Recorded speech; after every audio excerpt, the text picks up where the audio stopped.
আসসালামু আলাইকুম। গুলতিবাজের পক্ষ থেকে সবাইকে শুভেচ্ছা এবং অভিনন্দন। আপনারা দেখতে পাচ্ছেন আমার হাতে একটা প্যাকেট।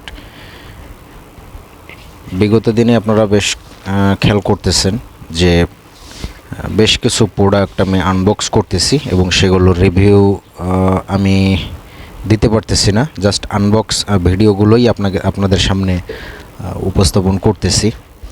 তো এখানে অনেকে আছে যে মোটা রাবার চান, হ্যাঁ, তো তাদের জন্য আপনার 1mm প্রিসাইজ ব্র্যান্ডের গোল্ডেন কালারের রাবার নিয়ে আসছি। তো যাদের প্রয়োজন তারা ইনশাল্লাহ আমার স্ক্রিনে দেওয়া নাম্বারে যোগাযোগ করে আপনারা আপনাদের কাঙ্ক্ষিত রাবারটি সংগ্রহ করতে পারেন। ধন্যবাদ।